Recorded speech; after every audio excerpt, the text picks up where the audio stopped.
Com um salário de 10.000 euros por mês, minha mãe ligou-me e disse para eu fingir que estava desempregada e voltar para a casa dela. Pensei que ela estava a ser desconfiada, mas inesperadamente, toda a família do meu marido revelou as suas verdadeiras intenções. Abracei a minha mãe e disse: Mãe, afinal a senhora já tinha visto tudo há muito tempo. Ela deixou-me puxar a gaveta do armário de carvalho, de onde retirei uma caderneta de capa de couro preta e a bati com força na mesa de vidro. Ela abriu na página marcada e empurrou-a para mim com uma expressão extremamente séria. A caderneta detalhava dezenas e centenas de milhares de euros, cuidadosamente registrados por datas. A minha mãe apontou para a linha vermelha no fundo, com uma voz firme, dizendo-me que eu não podia continuar com esta vida de casamento, como uma máquina multibanco inanimada, por mais um dia. O meu rendimento como diretora executiva de projetos por ano era de aproximadamente 300.000 euros. Durante 7 anos de casamento, todo esse dinheiro foi usado para suportar desde as despesas mais pequenas até as dívidas enormes da família do meu marido. A minha mãe exigiu que eu fizesse um teste naquela noite, durante o jantar de família. O plano era claro. Eu devia anunciar que tinha sido imediatamente despedida devido a um corte de pessoal na empresa e que tinha perdido completamente a minha fonte de rendimento. Ao ouvir a minha mãe analisar cada despesa ilógica e desperdiçada, fechei a caderneta e concordei com o plano dela. De volta ao quarto, comecei a mudar a minha aparência. Habitualmente, para o trabalho, usava fatos de designer feitos à medida, combinados com joias caras. Hoje, fui ao fundo do armário e encontrei uma blusa de linho azul claro desbotada no colarinho e umas calças de alfaiataria pretas gastas de anos atrás. Troquei de roupa, tirei todos os meus colares de diamante, anéis de ouro branco e o relógio suíço de luxo, guardando-os no cofre. A minha habitual mala de pele de crocodilo de marca foi atirada para o lado. Em vez disso, peguei num saco de pano reutilizável, dos que dão nos supermercados, para guardar o telemóvel e a carteira. Em frente ao espelho, usei um disco de algodão para limpar a base e o batom, revelando um rosto pálido e cansado, sem maquilhagem, após dias de trabalho exaustivo. A minha aparência agora correspondia perfeitamente à imagem de uma mulher recém-desempregada, sem um cêntimo e cheia de ansiedade. Exatamente às 18h, virei a chave e liguei o meu carro, saindo do quintal da casa da minha mãe. As ruas da cidade à hora de ponta estavam apinhadas de pessoas e veículos. Avancei metro a metro por 3 semáforos longos e complicados, rumo à urbanização de luxo onde vivia a família do meu marido. Esta casa de 4 andares, numa rua larga, estava em nome dos meus sogros, mas todo o mobiliário e decoração interior foi comprado por mim. Desde o sofá de pele genuína importado da Itália, que adornava o centro da sala, em frente à televisão curvo de 85 polegadas, até ao frigorífico inteligente de 4 portas na cozinha, tudo tinha a minha fatura. O meu marido João trabalhava como funcionário administrativo numa repartição pública com um salário fixo de 800 euros por mês. Desde que nos casamos, o cartão de salário do João era entregue diretamente à minha sogra, com a desculpa de que os homens precisam de uma poupança para imprevistos.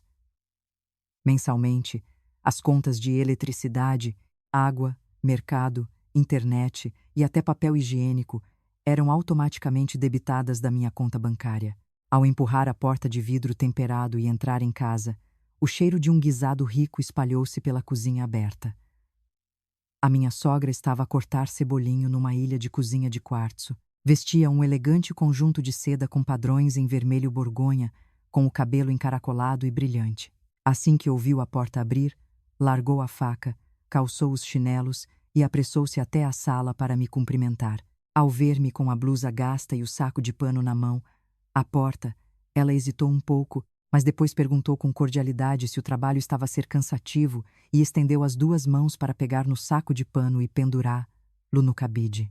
A minha sogra apressou-me a lavar as mãos e ir para a mesa comer, antes que a comida esfriasse e perdesse o sabor.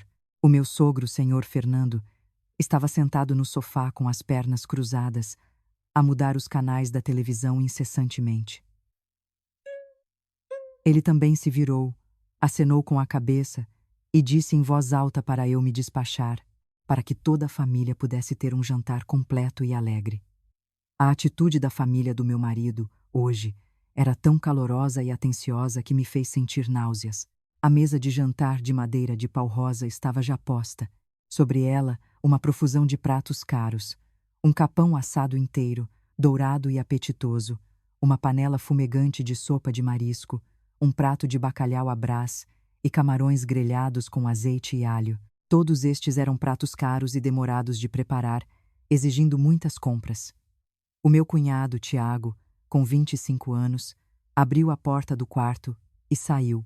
Puxou uma cadeira. Sentou-se com um baque em frente a mim, com os olhos fixos num vídeo de entretenimento no telemóvel, sem sequer se dar ao trabalho de cumprimentar a cunhada. Recentemente, ele tinha insistido em viver sozinho e tinha em vista a compra de um apartamento de luxo, o sinal de 150 mil euros, e as prestações mensais de 2.000 euros eram secretamente suportados por mim. João acabou de tomar banho e saiu da casa de banho, vestindo um pijama de seda que eu tinha comprado no mês anterior, com o meu cartão. Sentou-se na cadeira ao meu lado, pegou nos pauzinhos e logo pôs um grande pedaço de coxa de frango no seu prato. O jantar de família começou. A minha sogra continuava a pôr pedaços grandes de carne e camarão no meu prato, elogiando-me incessantemente como uma mulher capaz e trabalhadora, o pilar financeiro da família. Ela falou durante algum tempo e depois começou a mudar para o objetivo principal de toda aquela hospitalidade. Mencionou que na próxima semana haveria um casamento da filha da tia mais nova na aldeia e queria que eu preparasse um envelope com 1.000 euros para dar, de modo a manter a boa imagem da família do meu marido. Depois, lamentou-se de que o frigorífico estava a demorar a fazer gelo e insinuou que eu devia comprar-lhe um frigorífico novo, um modelo importado que custava quase 9.000 euros. Ao ouvir os cálculos e a ganância da minha sogra, que sugava cada cêntimo, peguei nos pauzinhos, limpei a boca com um guardanapo. O meu teste começava oficialmente naquele preciso momento. Limpei a garganta, propositadamente criando um som alto o suficiente para interromper o fluxo ininterrupto de cálculos e despesas da boca da minha sogra. As 4 pessoas da família do meu marido largaram os pauzinhos e levantaram os olhos para mim, expectantes. Cruzei as mãos sobre a mesa, olhei diretamente nos olhos da minha sogra, com uma voz clara e pausada, sem hesitação. Anunciei que a empresa tinha acabado de passar por uma grande reestruturação. Eu estava na lista de corte de pessoal e tinha sido oficialmente despedida naquela tarde. Enfatizei que, devido à difícil situação econômica geral, não teria qualquer fonte de rendimento durante pelo menos os próximos 6 meses. O ambiente na mesa de jantar imediatamente ficou tenso e silencioso. O som do noticiário da televisão na sala de estar tornou-se subitamente estridente. O pedaço de carne no prato do João caiu com um baque no arroz branco. A minha sogra revirou os olhos. Os pauzinhos que segurava caíram na mesa de madeira com um tilintar. O sorriso afável e acolhedor que tinha no rosto desapareceu completamente, substituído por uma expressão rígida e chocada. O meu sogro ficou imóvel como uma estátua, com as sobrancelhas franzidas numa linha reta.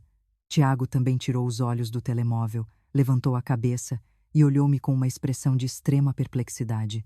Nenhum deles proferiu uma palavra de encorajamento ou perguntou como eu me sentia naquele momento, após ter perdido repentinamente o emprego de tantos anos. A única preocupação visível nos rostos de cada um era o pavor em relação ao dinheiro. A primeira a quebrar o silêncio foi a minha sogra. Ela bateu com a mão na mesa e a sua voz mudou 180 graus, tornando-se áspera e estridente. Ela questionou-me sobre como eu trabalhava para ser despedida pela empresa. Ela importunou-me, perguntando por que razão, estando eu a trabalhar tão bem como diretora com um salário alto, fora despedida. Certamente, eu tinha cometido um erro grave para ser despedida tão repentinamente. Calmamente, abanei a cabeça e respondi que era devido à difícil situação econômica geral da empresa. Se a empresa faliu, eu tinha de sair. Ao ouvir a minha resposta, a minha sogra não conseguiu esconder a sua irritação. Pôs as mãos na anca e começou a disparar uma torrente de perguntas sobre finanças. Ela perguntou se a empresa tinha pago uma indemnização por rescisão de contrato, quantos meses de salário, em que conta esse dinheiro estava atualmente. Ela exigiu que eu transferisse imediatamente esse valor para a conta dela, para que ela pudesse gerir. Para o caso de eu, desempregada em casa, começar a gastar de forma imprudente. Ao ver-me em silêncio, sem atender ao pedido de transferência de dinheiro, a minha sogra começou a lamentar-se em voz alta. Tirou uma pequena caderneta do bolso do casaco, folheou página por página e leu em voz alta cada uma das despesas enormes que estavam por vir. Mencionou a conta de eletricidade deste mês, com 3 aparelhos de ar-condicionado a funcionar, que custara mais de 500 euros. A conta da água potável, a internet de alta velocidade, as taxas de segurança do condomínio.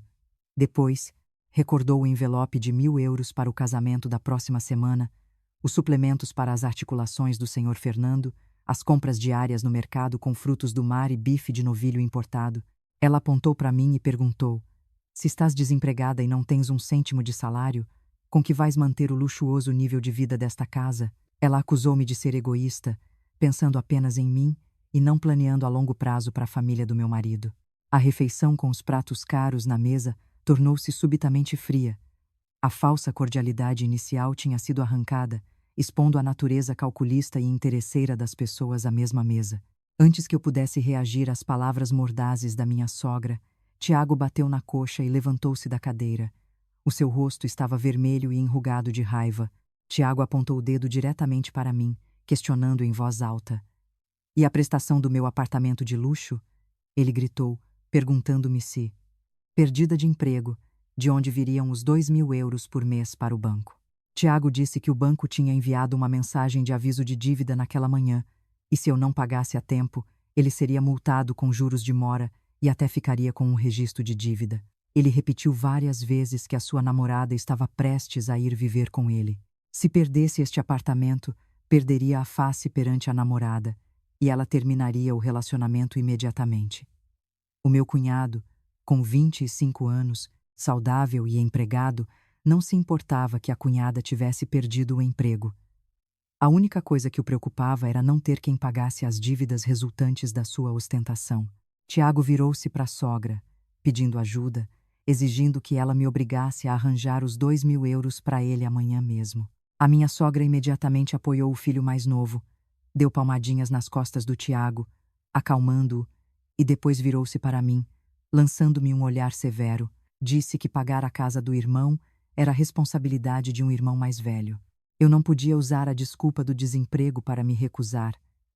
Ela exigiu que, se eu não tivesse dinheiro em mão, vendesse as minhas roupas de marca, joias de ouro e prata, e malas para pagar a dívida do Tiago. Vendo que eu permanecia imóvel, ela mudou a tática, diminuiu o tom de voz, fingindo doçura, e pediu-me para entregar todas as minhas cadernetas de poupança pessoais, cartões de crédito e senhas de aplicativos bancários para ela guardar.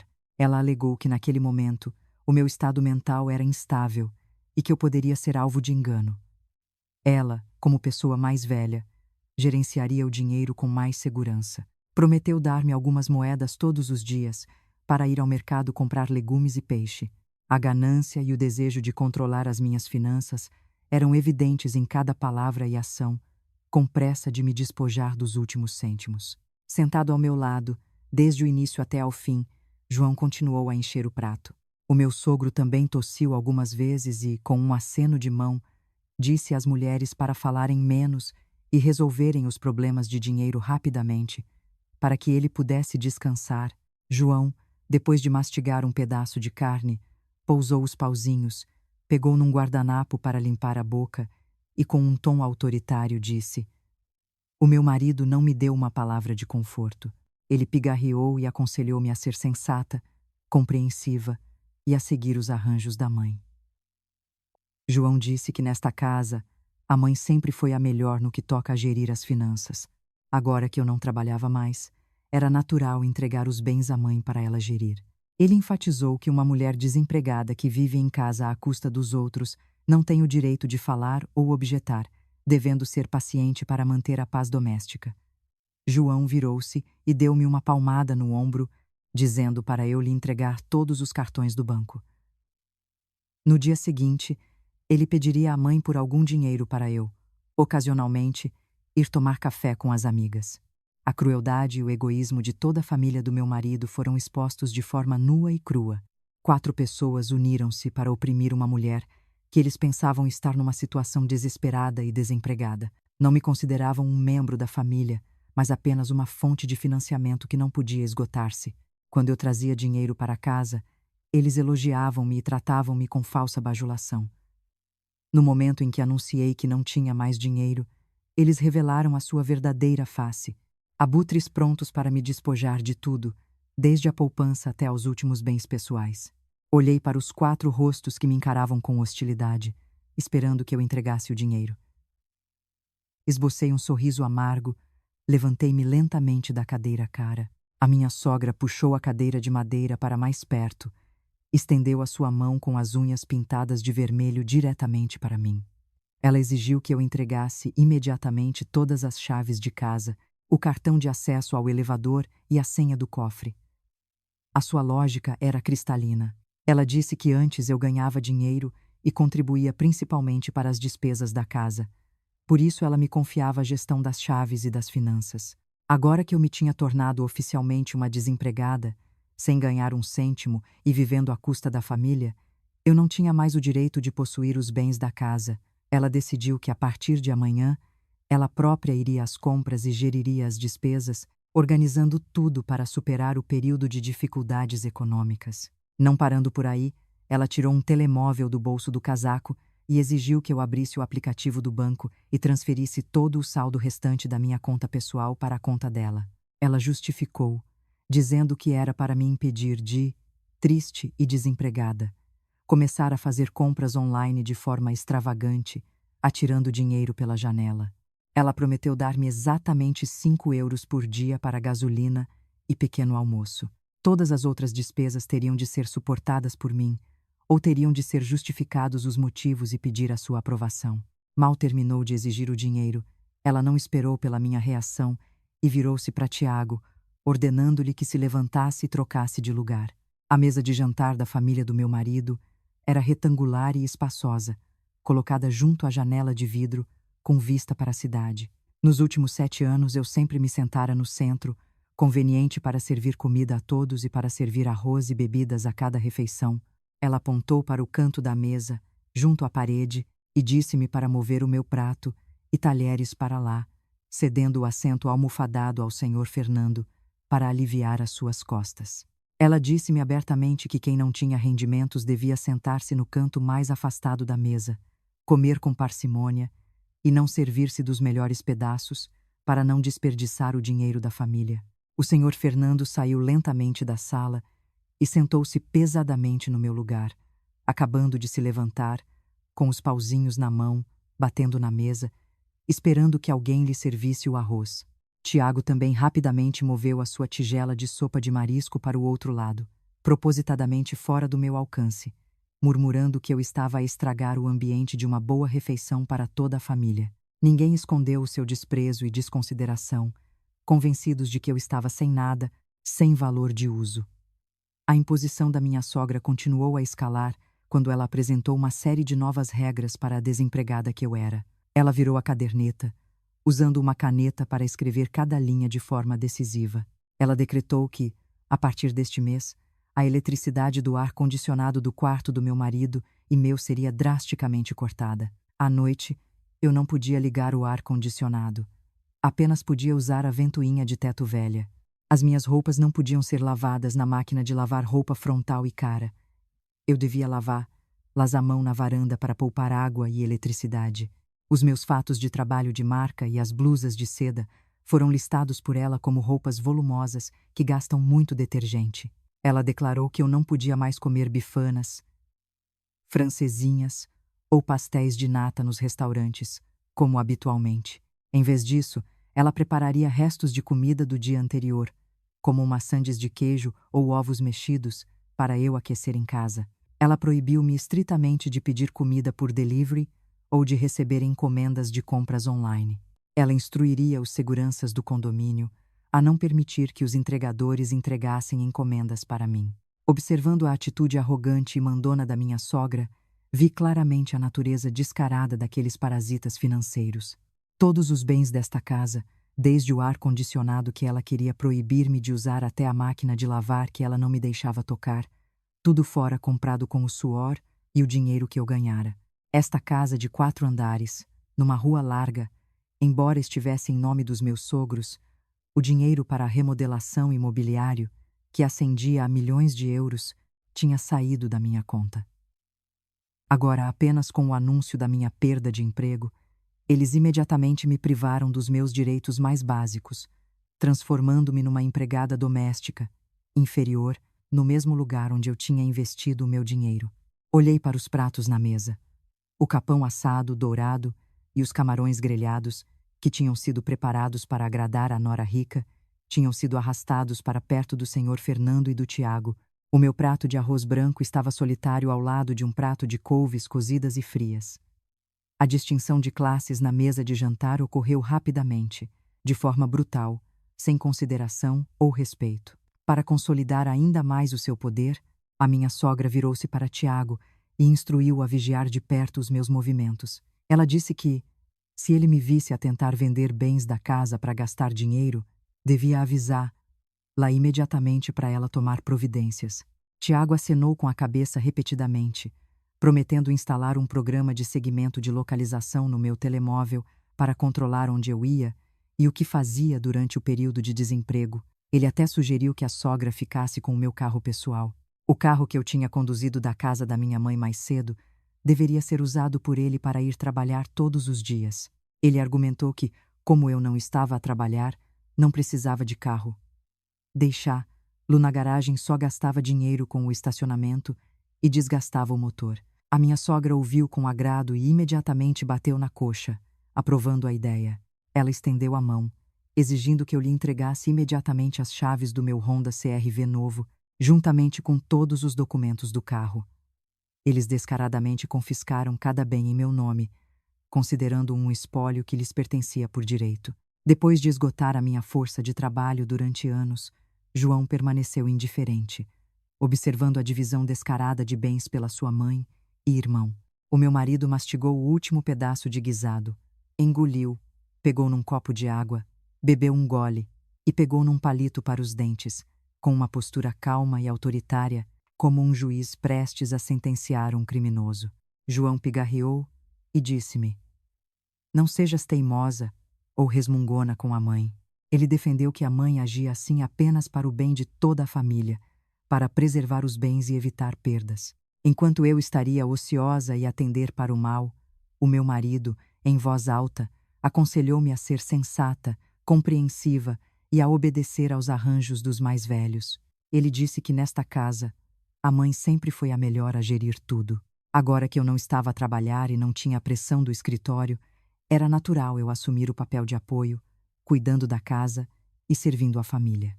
Ele enfatizou que uma mulher desempregada que vive em casa à custa dos outros não tem o direito de falar ou objetar. Devia ser paciente para manter a paz doméstica. Ao ouvir as hipócritas lições de moral da boca do meu marido, que sempre se escondeu nas costas da mãe, cruzei os braços e olhei diretamente para ele. Perguntei-lhe diretamente sobre o seu cartão de salário de funcionário público de 800 euros por mês. Questionei por que é que o seu cartão de salário, durante 7 anos, foi sempre entregue à minha sogra, sem que ele gastasse um cêntimo para sua esposa e filhos. Agora que a família enfrentava dificuldades, por que é que ele não assumia a responsabilidade? Por que é que ele não usava esse dinheiro para as despesas da casa, em vez de exigir que eu vendesse joias e o carro? A minha pergunta atingiu o ponto nevrálgico. João ficou vermelho, bateu na mesa com um estrondo e levantou-se abruptamente. Ele repreendeu-me. Mal educada, como ousas discutir dinheiro com o teu marido? João defendeu-se, dizendo que o salário de um homem era para ter uma reserva de segurança para socializar e construir relações sociais importantes e não podia ser usado para comprar legumes ou pagar contas insignificantes de água e eletricidade. Ele argumentou que uma mulher casada devia seguir a família do marido, dedicando todos os seus bens pessoais à família do marido, conforme a moral, e que o dinheiro de um homem não devia ser questionado ou gerido por uma mulher. Antes que eu pudesse desmascarar a cobardia do João, a minha sogra interveio para defendê-lo. Ela bateu com os pauzinhos na mesa e apontou o dedo para mim, proferindo insultos. Ela afirmou em voz alta que o dinheiro que João ganhava, embora pouco, era dinheiro honesto, fruto do seu suor e trabalho árduo, Ela tinha de o guardar cuidadosamente como um fundo de emergência para toda a sua família. Ela caluniou, dizendo que o meu rendimento de milhões de euros por ano devia ser de negócios ilegais e obscuros. Por isso a empresa me tinha despedido sem rodeios. Ela ignorou todas as minhas perguntas sobre a partilha de responsabilidades financeiras por parte do João. A minha sogra declarou categoricamente que o João era o pilar da família, o herdeiro da linhagem, e que o seu dinheiro não podia ser tocado de forma alguma. Ela desafiou-me. Se és assim tão capaz, vai para a rua arranjar um emprego, como taxista ou a limpar mesas num café, e ganha dinheiro para te sustentar. Não ouses tocar num único cêntimo do bolso do João. A sua proteção cega e egoísta revelou ainda mais a verdade de que eles consideravam o dinheiro da nora lixo para ser sugado à vontade, enquanto o dinheiro do filho era tratado como um tesouro precioso. O meu sogro, que até então ouvira a discussão em silêncio, também se juntou para me oprimir. O senhor Fernando bateu com os dedos na mesa, exibindo o anel de ouro, e disse com a voz russa e suave: Esta família tem tradições, as mulheres não podem desrespeitar ou refutar as palavras da sogra. Ele exigiu que eu arrumasse imediatamente as minhas coisas, entregasse todas as chaves e cartões bancários conforme as instruções, e depois fosse lavar a louça e arrumar a casa para ele poder descansar. Ele criticou-me, dizendo que eu, habituada a ser diretora e a dar ordens, em casa não sabia respeitar a ordem hierárquica e comportava-me sem educação. As 4 pessoas da família do meu marido rodearam-me, com argumentos conservadores, gananciosos e cruéis. Eles teceram uma teia de lógica enorme, forçando-me a acreditar que dedicar todos os meus bens a eles era um dever sagrado, e que o facto de me descartarem e me pisarem quando eu já não lhes era útil era perfeitamente razoável e correto. Nenhum deles se importou minimamente com as dificuldades financeiras que a mulher à sua frente estava a enfrentar. Eles só se preocupavam em proteger as suas próprias carteiras, revelando a futilidade, a sua verdadeira face de parasitas. Não troquei mais uma palavra. Discutir com pessoas que perderam a sua dignidade por ganância era inútil e desvalorizante. Calmamente, abri o fecho do saco de pano reutilizável, dos que dão nos supermercados, e procurei lá dentro. Retirei o molho de chaves de latão, o cartão de acesso ao elevador com o logótipo da urbanização de luxo e um molho de chaves secundárias do cofre. Bati com tudo na mesa de pau rosa, produzindo um som metálico e decisivo. Em seguida, retirei o meu cartão de estacionamento mensal, alisando-o e colocando-o junto ao molho de chaves. Olhei diretamente nos olhos da minha sogra e anunciei claramente que, a partir daquele momento, eu entregava todo o controle da casa, do carro e de todas as despesas da casa para a família. Não me esqueci de instruir Tiago a resolver a prestação mensal de 2.000 euros do apartamento por si mesmo. Amanhã, o banco não receberia mais transferências automáticas da minha conta. Depois de entregar tudo, eles exigiram que eu me levantasse e afastasse a cadeira. Não voltei ao quarto para arrumar a bagagem, nem me preocupei em levar roupas de marca, malas caras ou cosméticos importados. Decidi deixar para trás todos os luxos e bens de vaidade que me tinha esforçado para comprar para embelezar a família do meu marido. Vesti a mesma roupa velha e gasta que tinha no corpo. Peguei no meu saco de pano vazio, que continha apenas o telemóvel, a carteira e os meus documentos, virando as costas e saindo pela porta principal. A minha sogra arregalou os olhos, surpresa. Tiago ficou de boca aberta, sem entender o que estava a acontecer. A minha decisão e frieza estavam completamente fora do guião que eles tinham imaginado. Pensavam que eu ia chorar, implorar por piedade da família do meu marido, mas inesperadamente eu abandonei tudo com facilidade. O meu sogro bateu com a mão na mesa e gritou, perguntando para onde eu ia e até quando eu ia continuar a fazer uma cena nesta casa. Não respondi. Girei a maçaneta da porta de vidro temperado e saí para o hall na brisa fresca do início da estação. A porta do elevador abriu-se e eu entrei, carregando no botão para o rés do chão. Nesse exato momento, João correu de dentro de casa, calçando os chinelos com uma mão e com a outra, à pressa de impedir que a porta de metal se fechasse. Ele entrou no elevador, bloqueando a minha passagem. Pensei que ele tinha corrido atrás de mim para me implorar desculpa ou que se arrependeria das palavras insensíveis que tinha dito. mas superestimei a sua índole. João não me deu uma única palavra de conselho ou conforto. O seu rosto estava carrancudo e enrugado, e ele apontou o dedo indicador para mim, começando a repreender-me severamente. João disse que eu era teimosa e irascível, que por pouca coisa ficava ofendida e saía de casa, afetando a honra da família.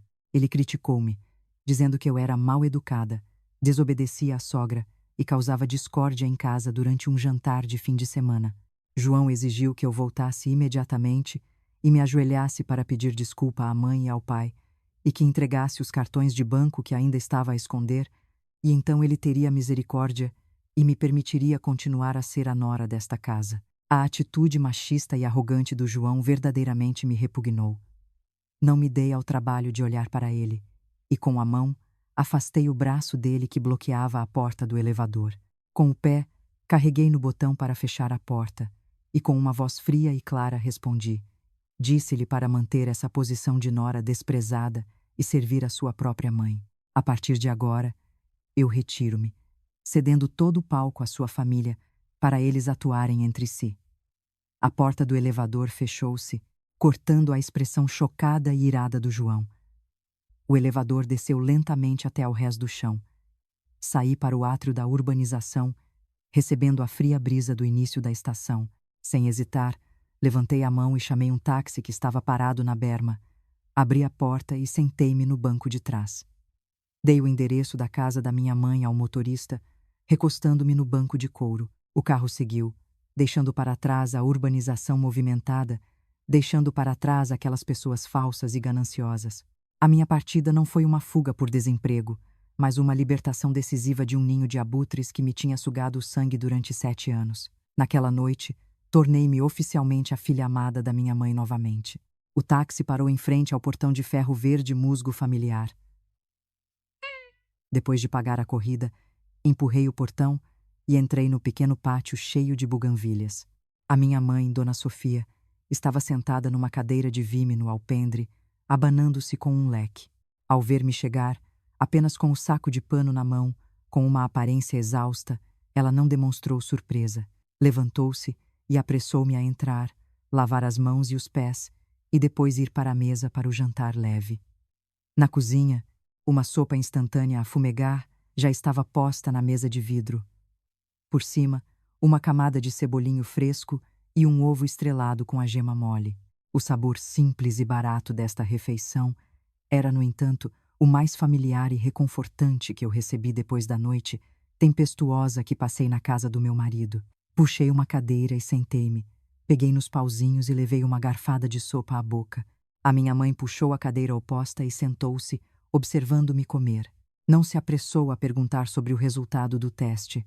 Apenas, em silêncio, abriu o termo e serviu-me um copo de chá quente. Esperou que eu terminasse a última garfada e só então se levantou e foi até o armário de carvalho. Abriu a gaveta, retirou a caderneta de capa de couro preta daquela tarde e colocou-a na mesa, ao lado da tigela de sopa vazia. Ela deu um leve toque na capa da caderneta e disse-me para abrir e rever cuidadosamente cada página. As minhas mãos tocaram a pele áspera e virei a primeira página. A caligrafia da minha mãe apareceu, registrando claramente a data há 7 anos, logo após o meu casamento com João. Era o valor de 30.000 euros, adiantados para a cirurgia cardíaca do senhor Fernando. Naquela época, toda a família do meu marido chorava e lamentava a pobreza, e João alegava que o seu salário de funcionário público, de pouco mais de 800 euros, mal dava para sobreviver. Eu, por compaixão ao meu sogro e querendo cumprir o meu dever filial, retirei secretamente todas as minhas poupanças pessoais pré-casamento para pagar. A minha sogra, na altura, agarrou firmemente a minha mão, prometendo vender terras na aldeia para me pagar depois. Mas, durante 7 anos, essa dívida caiu no esquecimento. Virei para a segunda página. Números maiores começaram a aparecer com frequência. Era o valor de 150.000 euros. Transferi diretamente para o empreiteiro como sinal para o apartamento de luxo em nome do Tiago. Ele queria viver sozinho para casar. A minha sogra chorava e lamentava, dizendo que João, o irmão mais velho, tinha a responsabilidade de cuidar do irmão. No final, essa responsabilidade caiu sobre mim. Não apenas o sinal. Todos os meses, eu também tinha de suportar uma prestação bancária de 2.000 euros para uma casa que não me pertencia. A próxima página detalhava o valor de 100.000 euros que tive de gastar para cobrir as perdas do investimento falhado do João na Bolsa de Valores. O meu marido tinha secretamente pedido dinheiro emprestado a amigos. Quando os credores apareceram na sua repartição, ameaçando expor tudo nas redes sociais, a minha sogra implorou-me, de joelhos, para salvar a honra da família. Eu, relutantemente, retirei dinheiro do fundo de contingência da empresa para pagar a dívida por ele. A minha mãe permaneceu em silêncio, deixando-me confrontar os números que ela própria tinha registrado, além dos valores enormes, que ascendiam a milhões de euros. A caderneta também listava detalhadamente inúmeras pequenas despesas diárias: contas de eletricidade, água, taxas de condomínio, mensalidade da televisão por cabo, compras de mobiliário, compras diárias no mercado, até mesmo as contribuições para casamentos e funerais de toda a família do meu marido, suplementos e presentes para feriados e festas. Tudo era retirado da minha conta, todo dia 10 de cada mês. Logo que o meu salário de diretora caía na minha conta bancária, uma série de faturas era automaticamente debitada, esgotando o dinheiro que eu tinha ganho com tanto esforço. Olhei fixamente para a soma total no final da página, sublinhada a vermelho pela minha mãe. O valor acumulado após 7 anos de casamento ascendia a quase 1.000.000 de euros. Uma quantia enorme, suficiente para comprar várias moradias luxuosas, suficiente para eu viver confortavelmente a vida toda, sem me preocupar com finanças. Mas, em troca desse 1.000.000 de euros, o que recebi além de desprezo, confisco e rejeição, no momento em que eu apenas fingi estar sem nada, olhando fixamente para o valor total de 1.000.000 de euros, o meu peito ofegou, a minha respiração tornou-se acelerada. Um sentimento de injustiça e raiva subiu-me pela garganta, sufocando-me. A verdade exposta nessas páginas, em tinta preta no papel branco, era cruel e fria. Durante 7 anos, enganei-me, justificando que o meu sacrifício financeiro se traduziria em amor e apreço da família do meu marido. Mas o teste daquela noite despedaçou completamente essa ilusão. Eu não era uma nora, não era uma esposa. Eu era apenas uma máquina multibanco automática, uma mina de ouro para aqueles parasitas explorarem à vontade. O carinho e os elogios falsos da minha sogra eram apenas um disfarce hipócrita para encobrir a sua natureza sugadora de dinheiro. Quando a máquina multibanco avisou de um erro, quando a mina de ouro anunciou que estava esgotada, eles não hesitaram em descartar-me, pisar-me e confiscar o meu último vestígio de valor. A minha mãe arrumou os pratos e talheres na pia, e o som da água a correr quebrou o silêncio da noite. Ela foi buscar um pano e limpou a mesa, com uma voz monótona e sem emoção. Ela disse: "Já viste a verdadeira face da família do teu marido. Agora é hora de agir decisivamente, sem que nenhum falso afeto te prenda." Ela lembrou-me que a primeira coisa a fazer imediatamente era fechar o cofre e cortar todas as sanguessugas que estavam ligadas à minha conta pessoal. As palavras da minha mãe foram como um balde de água fria jogado no meu rosto, puxando-me de volta à realidade do choque. Apressei-me a meter a mão no saco de pano e retirei o meu telemóvel. O meu dedo deslizou rapidamente pelo ecrã, desbloqueei-o com o reconhecimento facial e acedi diretamente ao aplicativo do banco. A interface do aplicativo apareceu com uma série de notificações de configurações de pagamentos automáticos. Percorri cada item com o dedo e decisivamente cliquei no botão Cancelar. Cancelei a ordem de pagamento da fatura de eletricidade do condomínio de luxo dos meus sogros.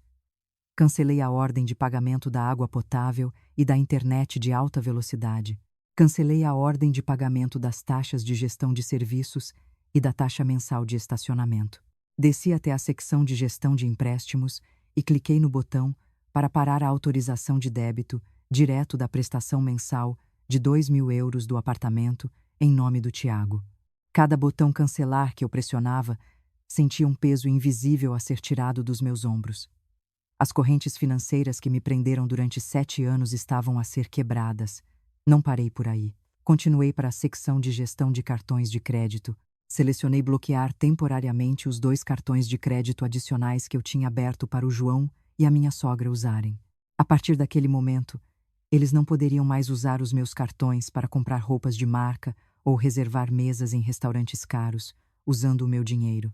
Concluindo todas as operações e cancelando as ordens de débito, saí do aplicativo do banco. O ecrã do telemóvel voltou à interface principal. Levantei a cabeça e vi a minha mãe a sorrir, satisfeita. Ela acenou com a cabeça, deu-me um suave toque no ombro e disse-me para ir tomar banho, trocar de roupa e depois ir para o quarto descansar e recuperar energias. Ela instruiu-me a dormir tranquila, a desligar o alarme do telemóvel no dia seguinte e a ignorar todas as chamadas ou mensagens da família do meu marido. Ela disse claramente que era hora de deixar aqueles parasitas experimentarem o sabor de ter de pagar as suas próprias contas com o seu próprio suor e trabalho. Obediente, levantei-me e fui para a casa de banho. A água quente do chuveiro escorreu pela minha cabeça, lavando todo o cansaço e a frustração de uma noite chocante. Naquela noite, deitada na cama macia do meu quarto de infância, tive o sono mais rápido, profundo e tranquilo dos últimos 7 anos. Na manhã seguinte, acordei às 7h. A luz do sol matinal filtrava-se pelas cortinas da janela, dançando no chão de madeira. Espreguicei-me, sentindo o corpo leve, o espírito totalmente desperto. Ao pegar no telemóvel na cabeceira da cama, o ecrã imediatamente acendeu-se com uma enxurrada de notificações. Dezenas de chamadas perdidas do João, da minha sogra e até do Tiago. O ícone do aplicativo WhatsApp mostrava mais de 50 mensagens não lidas, a maioria delas concentradas no grupo de chat denominado Família Feliz, que a minha sogra criara no dia em que eu me casei. Esbocei um sorriso amargo e calmamente deslizei o ecrã, abrindo o grupo de chat para observar a comédia desses parasitas quando a sua fonte de vida foi cortada. A primeira mensagem apareceu às 6h. O remetente era o Tiago. Ele enviara repetidamente emojis de raiva e fúria, acompanhados de mensagens digitadas apressadamente com erros de ortografia. Tiago gritava, perguntando por que a minha conta bancária recusara o pagamento da prestação de 2.000 euros do apartamento. Ele disse que o funcionário de crédito acabara de ligar a avisar da dívida e a ameaçar cobrar juros de mora se o dinheiro não fosse recebido naquele dia. Ele tirou uma captura de ecrã da mensagem de aviso de dívida e enviou-a diretamente para o grupo, exigindo que eu transferisse imediatamente o dinheiro para ele. Caso contrário, se a sua namorada descobrisse, ela o deixaria imediatamente. 5 minutos depois, a minha sogra entrou na conversa. Ela enviou uma série de mensagens de áudio longas e queixosas, com uma voz estridente e irritante. Ela insultou-me, chamando-me de nora insolente, por ousar cortar secretamente o dinheiro da casa do cunhado. Ela disse que eu, desempregada e sem dinheiro, devia sentir vergonha e usar as minhas poupanças para pagar a dívida do Tiago e que não me era permitido parar. Ela ameaçou que, se eu não reativasse a ordem de pagamento automática, ela ligaria para o meu antigo emprego para me caluniar e difamar, para que eu nunca mais conseguisse arranjar um novo emprego.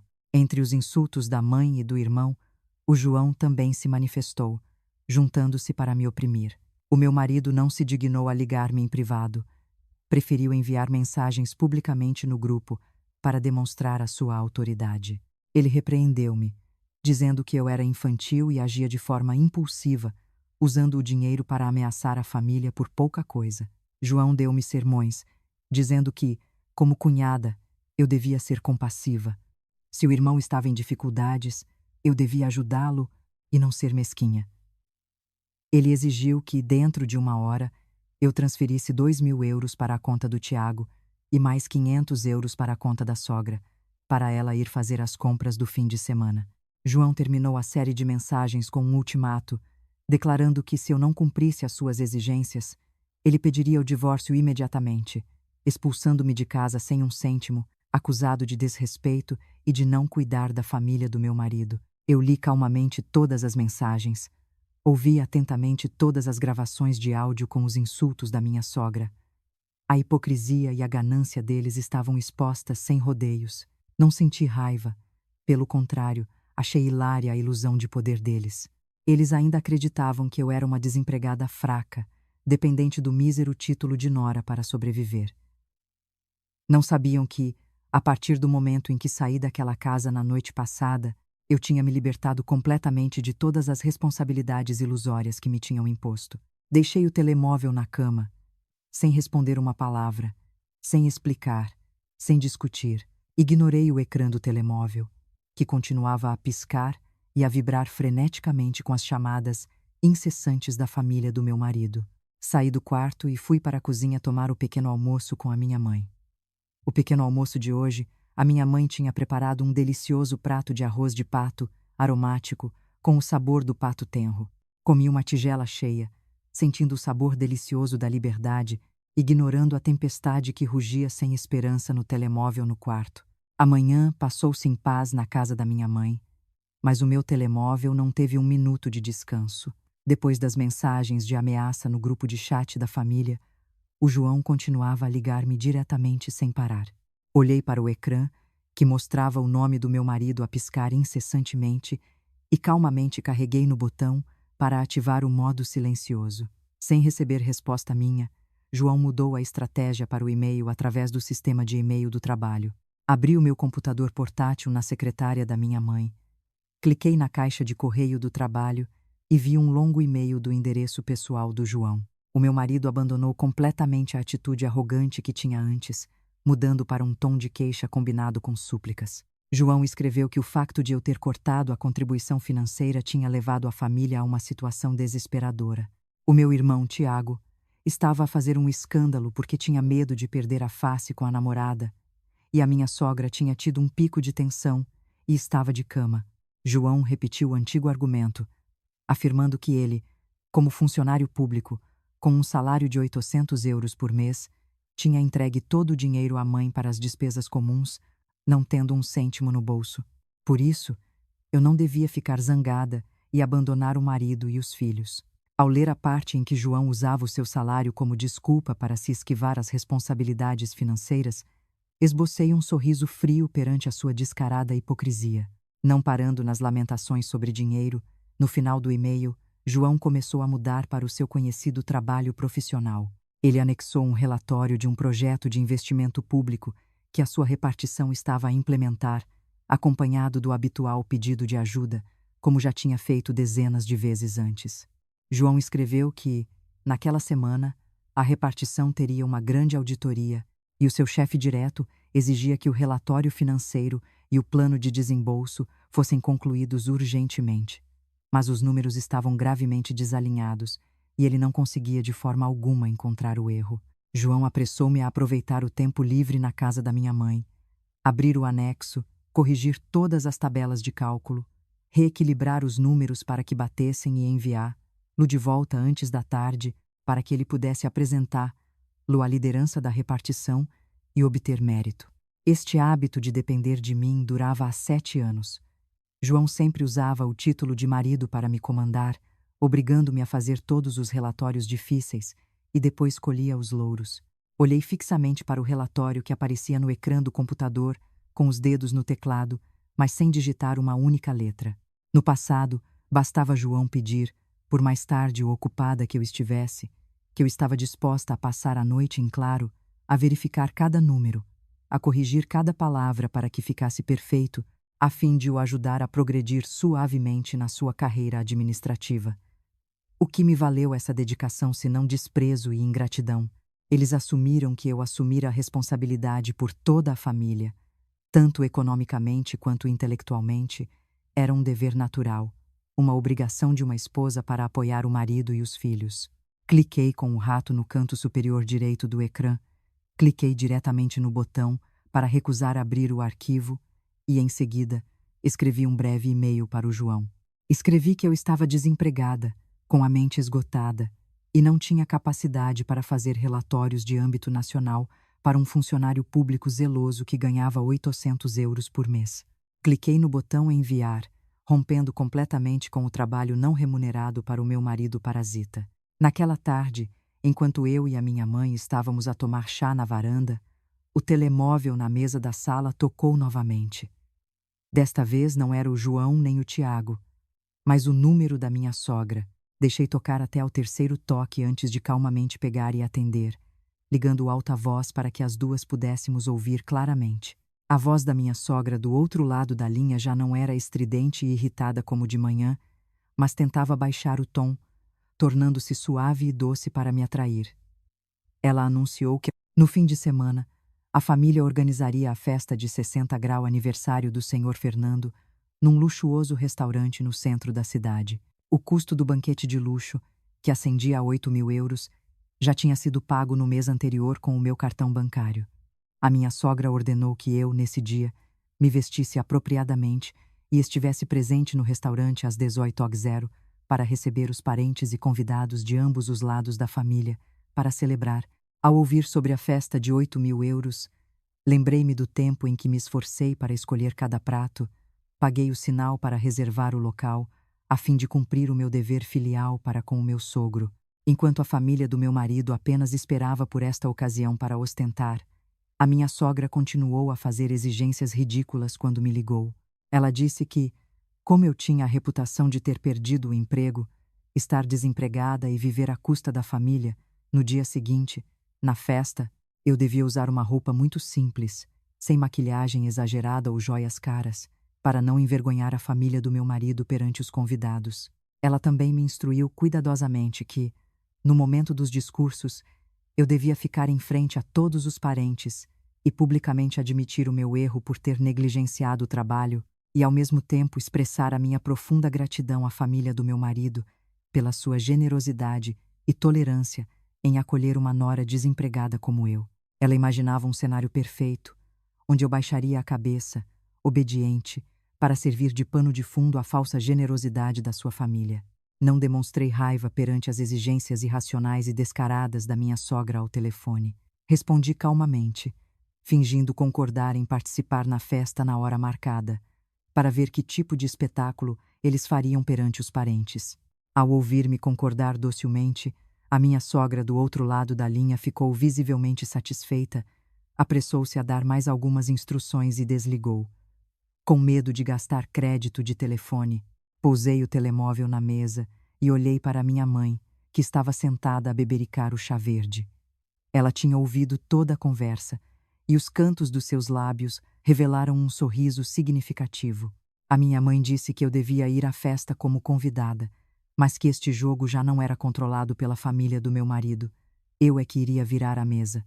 Um plano detalhado foi traçado ali mesmo, na pequena mesa de chá.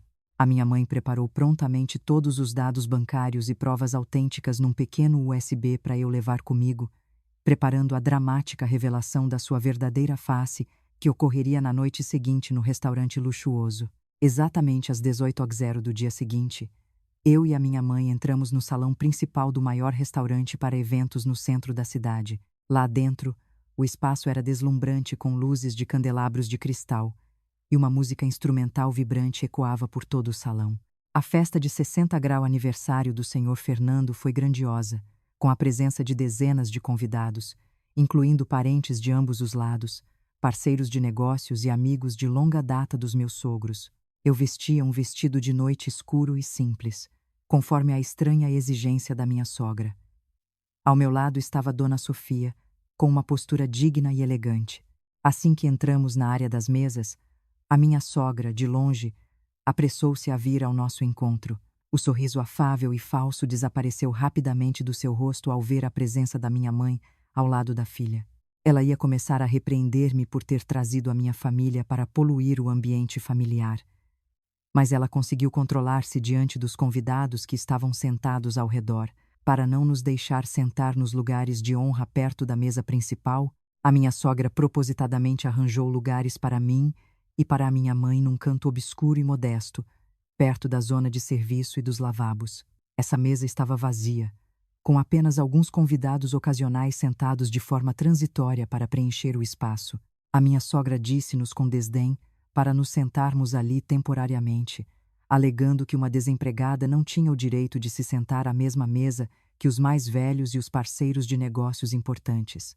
Eu não discuti, calmamente peguei na cadeira e sentei-me no canto, enquanto Dona Sofia mantinha uma expressão calma, sem se mostrar inferior diante da atitude de desprezo da sua nora. Do meu lugar, eu conseguia observar facilmente todo o salão da festa. João e Tiago, impecavelmente vestidos com fatos, circulavam pelas mesas, brindando e cumprimentando os convidados. Onde quer que fossem, diziam em voz alta a todos que a sua família era extremamente generosa e benevolente por estar disposta a acolher, proteger e perdoar a nora que acabara de ser despedida e estava sem um cêntimo.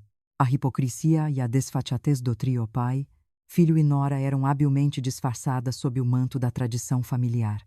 Os convidados, ao ouvir, acenavam com a cabeça em aprovação, elogiando a benevolência da família do senhor Fernando e ao mesmo tempo olhavam para o canto obscuro onde eu estava sentada com um olhar de pena e desdém. Tiago, de vez em quando, olhava para mim com um sorriso satisfeito, pensando que eu tinha sido domesticada e me tinha tornado uma empregada obediente na sua família. Peguei no copo de água na mesa, bebi um pequeno gole, contando os minutos à espera do clímax. Os 8.000 euros da festa, que eu própria tinha pago com o meu cartão no mês anterior, estavam a ser usados como instrumento para a família do meu marido difamar a minha honra. A minha paciência tinha chegado ao limite. E o momento mais violento da minha contraofensiva estava prestes a explodir ali mesmo, no palco luxuoso. A festa avançou para a parte principal quando o mestre de cerimônias pegou no microfone e, com voz altiva, convidou o anfitrião da festa, senhor Fernando, juntamente com a sua família, a subir ao palco para agradecer aos convidados. O senhor Fernando subiu com passos altivos e orgulhosos, vestindo um fato novo. Seguiam-no a minha sogra, em roupas luxuosas, e ao seu lado João e Tiago, com ares de homens de sucesso da família. Em frente a um ecrã LED gigante que exibia a brilhante imagem de parabéns pelos 60 anos, a minha sogra, de forma proativa, tirou o microfone das mãos do mestre de cerimônias, gesticulando para a banda baixar o volume, a fim de iniciar a sua encenação perante todo o salão. Ela exibiu um sorriso terno e falso, varreu o olhar por todo o salão e depois fixou-o no canto obscuro onde eu estava sentada, com a sua habitual voz efusiva. A minha sogra começou um longo discurso sobre os méritos da criação e educação, e depois, habilmente, elogiou a benevolência e a tolerância da sua família para com os filhos da casa. Sem hesitação ou disfarce, a minha sogra mencionou o incidente que tinha ocorrido na família alguns dias antes. Ela anunciou em voz alta, perante centenas de convidados, que eu, a filha mais velha do meu marido, sem conseguir suportar a pressão do trabalho, tinha sido despedida da empresa, ficando desempregada, sem nada, e com o espírito fortemente abalado.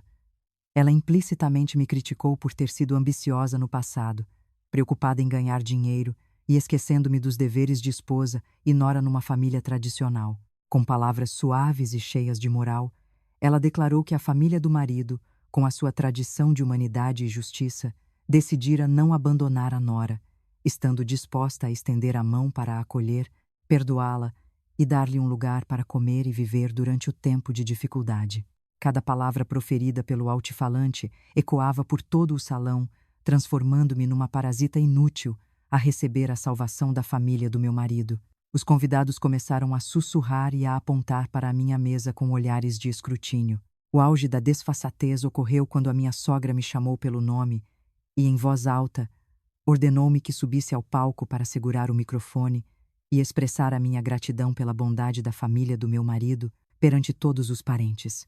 Ela pensava que, diante da multidão, eu ficaria assustada, choraria de humilhação e seria forçada a representar o papel da nora obediente, conforme o guião que ela tinha preparado. João, ao lado da mãe, também acenou com a cabeça, incitando-me a subir ao palco para salvar a honra do marido. Eu levantei-me lentamente da cadeira no canto, sem baixar a cabeça ou tremer como eles esperavam. Dona Sofia, sentada ao meu lado, também se levantou, segurando suavemente a minha mão para me dar força. Sob os olhares curiosos de centenas de pessoas no salão, dei passos firmes em direção aos degraus que levavam ao grande palco. Encarei diretamente as 4 pessoas que sorriam descaradamente, à espera do final do espetáculo. Ao subir ao palco sob as luzes douradas, fiquei em frente à minha sogra, que me estendia o microfone com uma expressão de triunfo. Ela sussurrou, apressando-me a dizer algumas palavras de agradecimento à família para terminar a cerimônia e voltarmos para o banquete. Não peguei imediatamente no microfone das mãos dela, mas virei-me e olhei para o salão, onde centenas de convidados esperavam a cena de desculpa cheia de lágrimas. Ao ver-me em silêncio, sem dizer nada conforme o que esperava, a minha sogra começou a franzir a testa, impaciente, e estava prestes a exortar-me novamente. Nesse exato momento, do fundo das mesas, num canto ao lado da porta de saída, Dona Sofia levantou-se abruptamente. Sem precisar de microfone, a voz forte e clara da minha mãe ecoou por todo o salão, rompendo o silêncio. Dona Sofia perguntou em voz alta à minha sogra: "O que significa família sem cálculos para esta família, quando, durante 7 anos, só vi o lado do marido a sugar e a esgotar o dinheiro da minha filha?" Todos os convidados no salão viraram-se, chocados, para olhar para Dona Sofia. A minha sogra ficou petrificada, pálida, e apressou-se a gritar, pedindo aos seguranças que retirassem aquela mulher, que não era convidada, para fora do salão. Mas Dona Sofia não se intimidou. Caminhou resolutamente entre as mesas, subindo diretamente os degraus do palco. Ao ver a minha mãe a subir e a ficar ao meu lado, senti a energia mais forte. Estendi a mão e, com um movimento decisivo, agarrei o microfone das mãos trêmulas da minha sogra, aproximando-o da minha boca, pronta para falar. João, ao meu lado, correu, alarmado, tentando impedir-me e repreendendo-me. "Não faças escândalo na festa de aniversário do pai." Mas eu afastei-o com força. Os meus olhos varreram os rostos pálidos das 4 pessoas da família do meu marido e cliquei oficialmente no botão para iniciar a campanha de desmascaramento. A máscara de hipocrisia, que tinham escondido durante 7 anos, seria completamente arrancada. O vasto salão de festas mergulhou num silêncio absoluto. A música ambiente foi desligada pelo técnico, seguindo a minha instrução. Eu endireitei as costas e, com uma voz clara e altiva, disse cada palavra através do sistema de som para que todos pudessem ouvir a verdade. Eu declarei, perante todos os parentes e parceiros de negócios, que eu não estava desempregada, como tinham divulgado, e que a família do meu marido nunca tinha me acolhido ou me dado nada. Pelo contrário, fui eu que tive de suportar toda a sua família com o meu suor, lágrimas e dinheiro durante os últimos 7 anos. Assim que proferidas, estas palavras criaram uma onda de reações violentas no salão. Sussurros e murmúrios espalharam-se por todo o lado. Os olhares dos convidados badelaram de pena para extrema indiferença, fixando-se na família do senhor Fernando, que estava paralisada no palco. Não dando tempo à família do meu marido para se recuperar após a declaração inicial, comecei a desmascarar camada por camada da sua hipocrisia perante centenas de convidados. Apontei diretamente para o senhor Fernando, que estava hesitante no canto do palco, e declarei em voz alta o valor de 30.000 euros adiantados para sua cirurgia cardíaca há 7 anos. Naquela altura, a família do meu marido chorou e lamentou a pobreza, prometendo pagar, mas depois esqueceu-se para sempre. O senhor Fernando recuou um passo, pálido, sem ousar proferir uma palavra de defesa. Virei o braço para o Tiago, que estava de boca aberta ao lado. Continuei a revelar publicamente o valor de 150.000 euros do sinal e todas as prestações do apartamento de luxo que eu tinha de arcar mensalmente para satisfazer a ostentação do meu cunhado inútil para o seu casamento. A multidão no salão começou a murmurar de espanto ao ouvir valores de milhões a serem gastos para sustentar um desempregado e um gastador. Não parei por aí. Virei-me para encarar o João, o meu marido com quem eu partilhara a vida. Ele ainda tentava manter uma expressão digna. Eu, em voz alta, revelei o valor de 100.000 euros que tive de retirar secretamente do fundo de contingência da empresa para cobrir as perdas dos seus investimentos estúpidos na bolsa de valores quando os credores o perseguiam. Enumerei claramente todas as despesas enormes, desde as contas de eletricidade e água, a compra de mobiliário caro na casa de 4 andares, até as contribuições para casamentos e funerais de toda a família do meu marido. Tudo tinha sido pago exclusivamente da minha conta pessoal. As 4 pessoas da família do meu marido ficaram paralisadas no palco como estátuas de madeira, despojadas de roupas em público. Não podiam refutar ou contestar uma única palavra, pois todas as quantias que eu acabara de mencionar eram verdades óbvias que eles sempre consideraram naturais. Os convidados lá embaixo começaram a apontar, e os sussurros transformaram-se em críticas públicas dirigidas diretamente à família do senhor Fernando. Ao ver que a situação estava fora de controlo, a minha sogra imediatamente correu, tentando arrancar o microfone da minha mão para salvar a sua honra, gritando e dizendo que eu era uma louca a inventar coisas, a difamar a honra da família. Mas Dona Sofia foi rápida, pôs-se à frente da minha sogra, empurrando-a com força para longe, com uma expressão extremamente séria, afirmando em voz alta: desmascarar a verdadeira face dos parasitas nunca é uma invenção. Tiago, ao lado, sentiu uma humilhação extrema ao ser apontado por centenas de pessoas como um parasita que vivia às custas da cunhada para comprar um apartamento. Ele revirou os olhos e gritou, mandando-me parar. Ameaçou cancelar o casamento com a sua namorada se eu continuasse a envergonhá-lo perante os parentes. O caos tomou conta de todo o palco da cara-festa de casamento. As pessoas que antes eram arrogantes e exigiam confiscar os meus bens agora revelavam a sua verdadeira natureza de parasitas covardes, tremendo de medo perante a força da verdade, que extinguia completamente todas as suas desculpas e negações perante os convidados. Virei-me e gesticulei para minha mãe ligar o USB contendo todos os dados ao sistema de controlo do restaurante. Num piscar de olhos, o ecrã LED gigante atrás do palco apagou-se. A imagem dos parabéns pelos 60 anos foi substituída por um extrato bancário detalhado. Cada número foi ampliado ao máximo. Todo o histórico de transações de transferência de dinheiro durante os últimos 7 anos, entre a minha conta e os empreiteiros imobiliários, grandes hospitais, os pagamentos de dívidas de ações do João e as prestações mensais do Tiago, apareceu claramente diante de centenas de pessoas. Não havia mais como negar, pois cada nome do destinatário, número de conta e valor exato de dinheiro estava publicamente exposto sob as luzes brilhantes do salão. Os convidados lá embaixo exclamaram de espanto, levantando-se para ver claramente os números enormes projetados no grande ecrã. A minha sogra, ao ver o extrato bancário claramente exibido no ecrã LED, soltou um grito agonizante, cobriu o rosto com as mãos e caiu de joelhos no chão do palco, em extrema humilhação.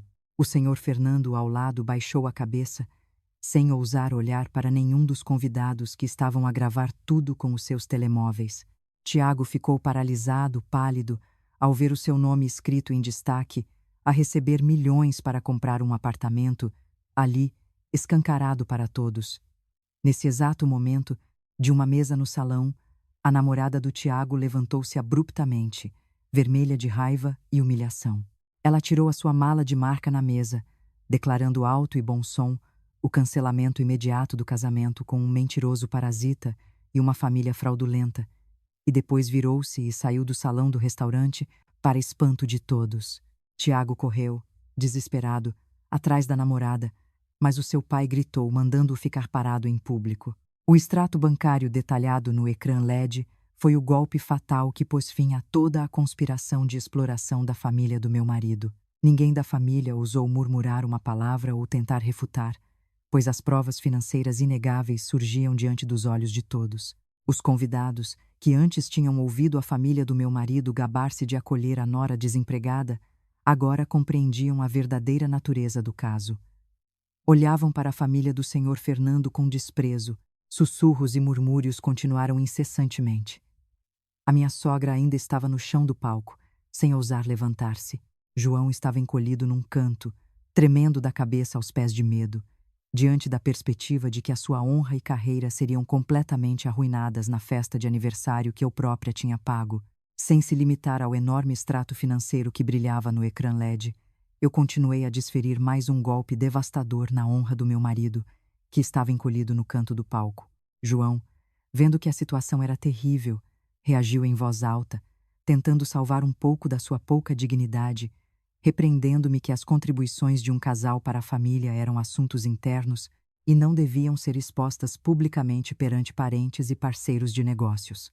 Ao ouvir o tom defensivo e descarado do João, virei-me friamente e fiz algumas operações no tablet que levava, para mudar o conteúdo exibido no grande ecrã atrás. Em vez do extrato bancário, uma série de capturas de ecrã dos e-mails de trabalho apareceram grandes e claras no ecrã LED gigante do restaurante. Eram todas as trocas de e-mail de trabalho entre mim e João ao longo dos anos.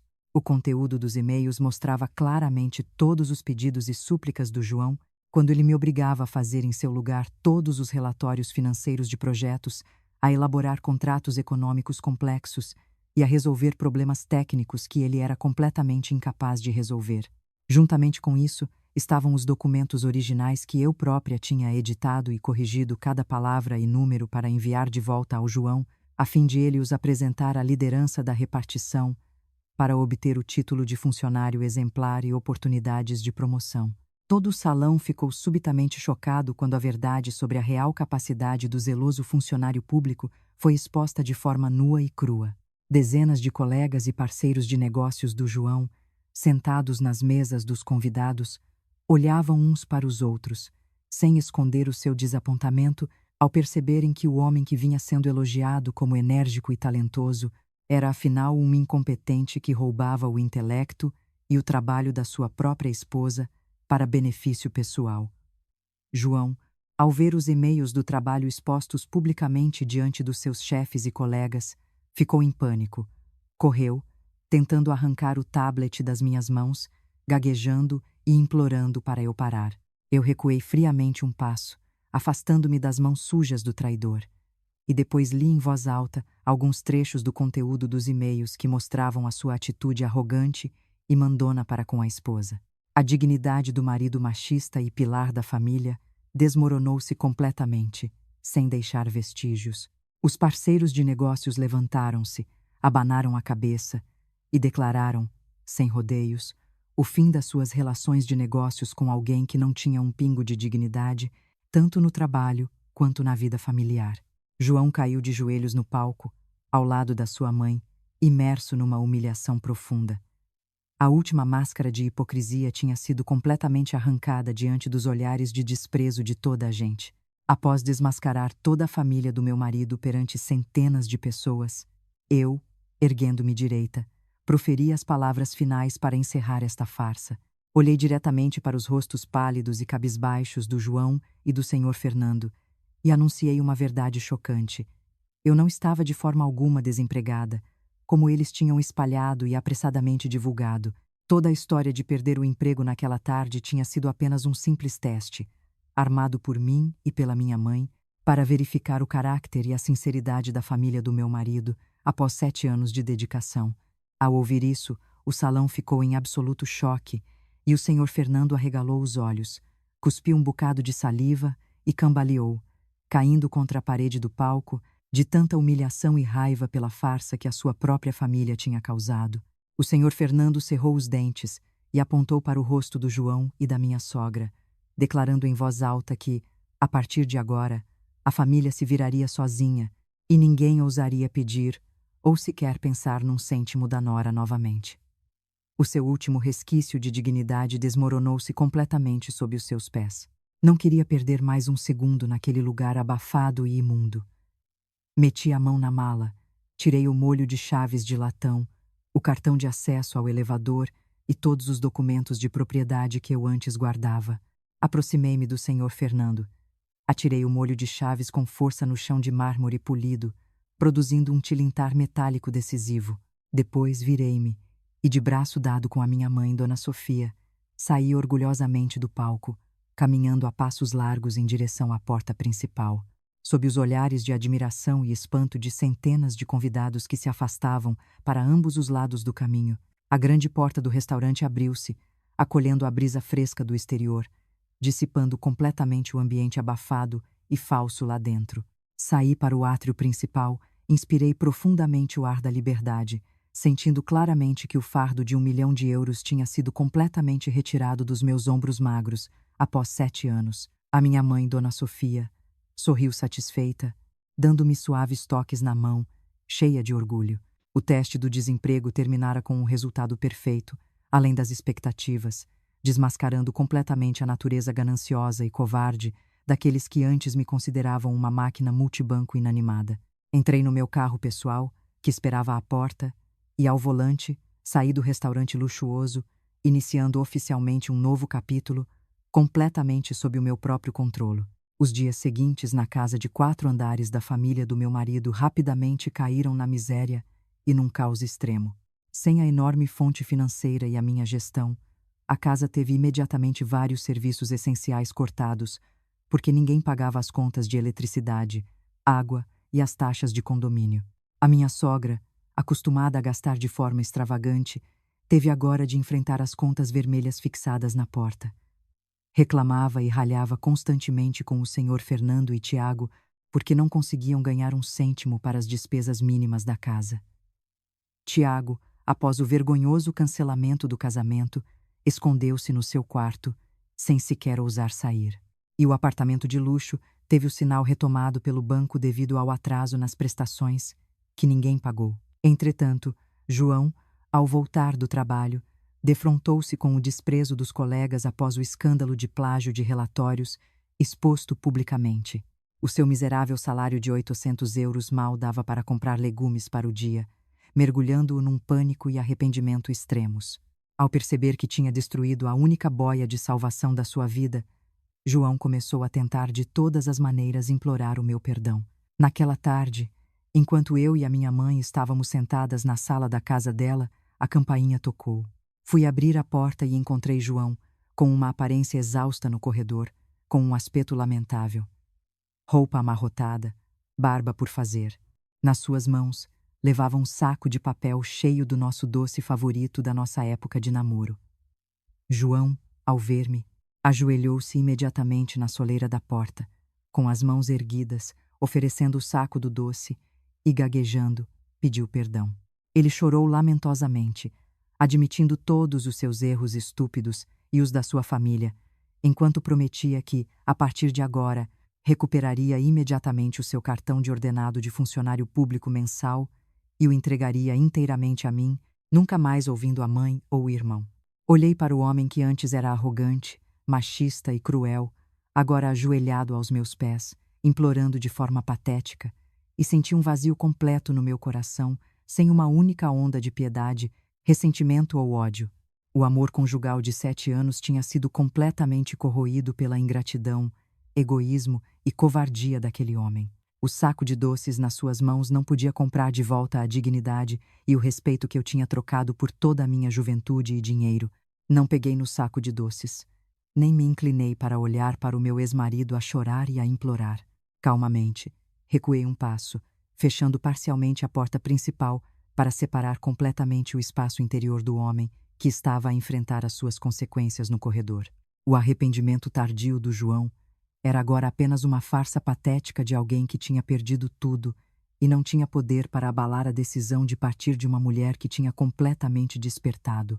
Ao ver que eu não tinha intenção de abrir a porta ou ter pena, João continuou a bater a porta e a lamentar, chamando o meu nome repetidamente e prometendo de tudo para tentar recuperar a sua última esperança. Apoiei-me na parede da sala e, com uma voz clara e fria através da porta de madeira, exigi que ele se levantasse e saísse imediatamente da casa da minha mãe, antes que eu chamasse a segurança do bairro para intervir. Declarei categoricamente que o salário de 800 euros ou aquelas promessas vazias eram para ele guardar e cuidar de si mesmo. Este casamento tóxico tinha oficialmente terminado para sempre na noite da festa de aniversário. Ao ouvir a minha atitude inflexível e determinada, os seus lamentos do lado de fora diminuíram gradualmente e os seus passos pesados arrastaram-se, afastando-se pelo corredor silencioso. Suspiro de alívio, sentindo plenamente a serenidade que envolvia minha alma após longos dias de tristeza na gaiola de ferro da família do meu marido. Virei-me e entrei na sala, onde a minha mãe, Dona Sofia, estava sentada na sua habitual cadeira de vime, com um sorriso gentil nos lábios. Sem dizer mais uma palavra, abracei a minha mãe perspicaz e forte, encostando a cabeça ao seu ombro, como se encontrasse o calor e a paz mais profundos da minha infância. A minha mãe acariciou o meu cabelo, lembrando-me suavemente que as mulheres não nascem para serem máquinas multibanco ou empregadas para qualquer família que as esgote.